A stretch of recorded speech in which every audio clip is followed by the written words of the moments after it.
Chuck. Yes. So I do too.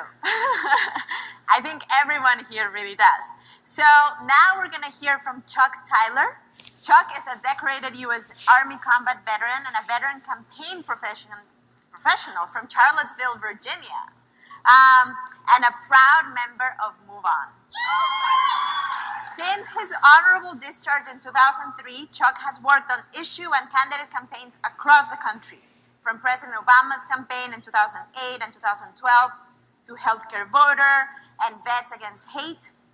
And today he lives in Florida because he has this terrible habit of going to places where the fight is happening.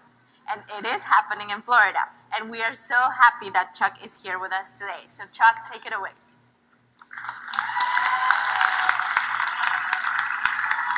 Hey, Chuck.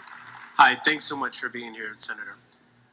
So, I have a lot of buddies who have deployed overseas to protect the democratic processes in other countries. However, you know, here at home, we've got corporations like Hobby Lobby, who incidentally have just completely undermined the ability for millions of women to have access to safe and affordable contraception. So corporations like that are fueling a really extreme right-wing agenda that's devastating to Black and brown communities and low-income communities. Now, I appreciate the fact that you have rejected corporate PAC money. However, we also know that it's been individual donations from Wall Street and Silicon Valley that have fueled some of your campaigns.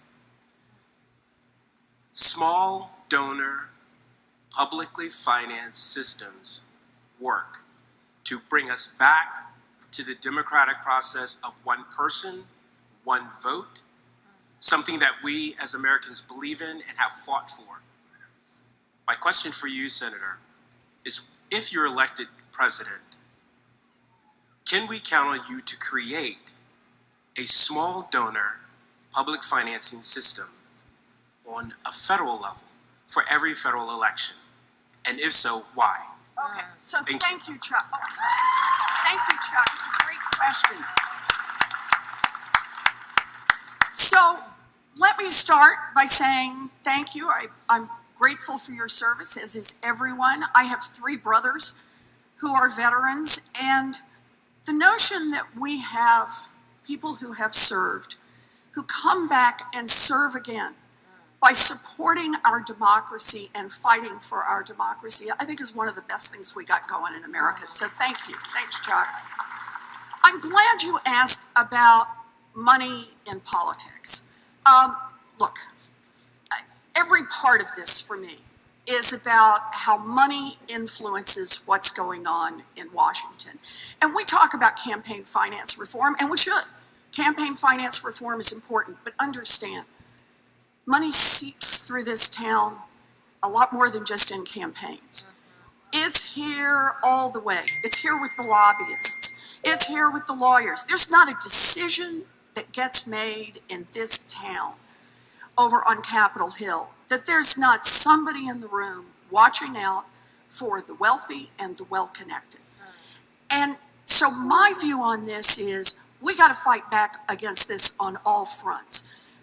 But a good place to start right now in a Democratic primary is to start by asking candidates where their money comes from. And I think that's the right thing to do. So let me just start by being completely transparent about this, Chuck.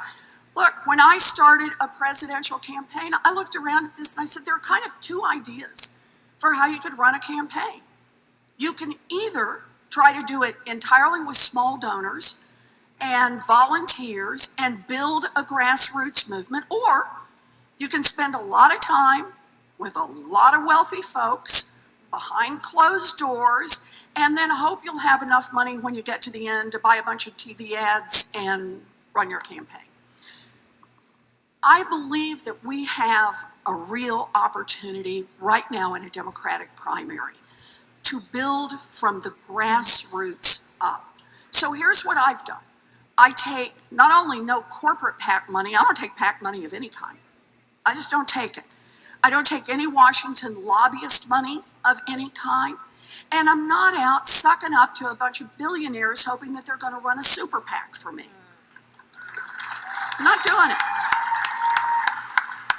And I made the decision that I'm not going to do a bunch of high dollar fundraisers with millionaires and corporate executives. In other words, I'm going to try to run this thing with what we can do on small donations and volunteers. And by the way, let me just say to all of you, if you think that's a good way to run a campaign, then go to ElizabethWarren.com.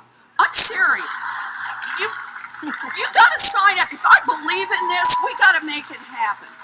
Go to ElizabethWarren.com, put in $5, volunteer an hour. Whether or not you've even decided who you want to support ultimately, we have to show that building a campaign from the grassroots up can work in America in 2020. That's our job. And here's the big difference.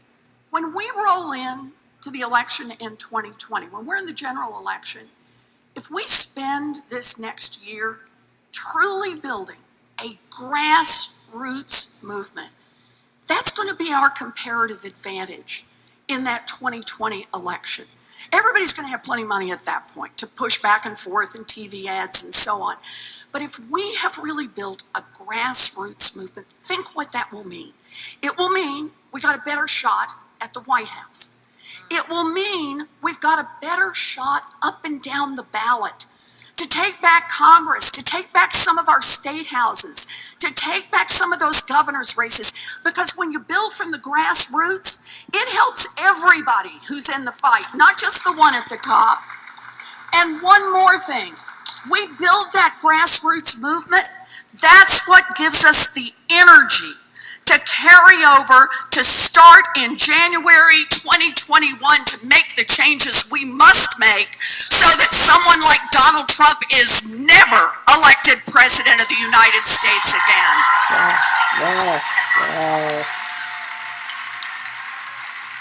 All right. Thank you so much, Senator Warren. I do want to ask a follow-up there because what Chuck brings up is so important here. You mentioned, and your personal commitment is admirable. This is the way campaigns should be run. I'm so happy to see you doing that. At the same time, you mentioned money is flowing all through this town and disrupting the people's will and the democracy. So if you were to be elected president, can you tell us in your first 100, if you were to be elected president, tell us in your first 100 days, what sort of system levels changes would you be pursuing to take money out of politics? Are there specific policies you would be fighting to advance? Absolutely. In fact, I can tell you where to go look for them. I have introduced the biggest anti-corruption bill since Watergate. And it's a big bill because it is a big problem out there. I was giving some of the pieces on it. It's to break up lobbying as we know it. You know, again, I want to go back to this point. Everything you think about that you want to see happening in government. You want a government that's going to be responsive on climate change fast now. See it as urgent. Not so long as the oil industry is calling the shots in this time. Right? You want to see better gun safety? Not so long as the NRA is calling the shots. Oh, we may be able to get a piece here or a sliver over there.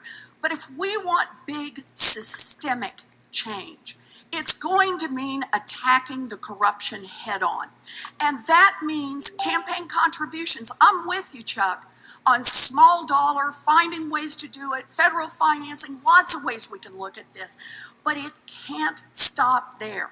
It's got to be attacking the lobbying. It's got to be attacking the fact that there are no basic enforcement of ethics rules anywhere in this city. How about we start out with the United States Supreme Court has to follow some basic rules of ethics. So, Amen. you don't even have to say first 100 days. I'm ready in the first 5 days to go after corruption. That's what we have to do. We knocked those guys back on their heels, and then we got a chance to pass a wealth tax. Then we've got a chance to pass universal child care.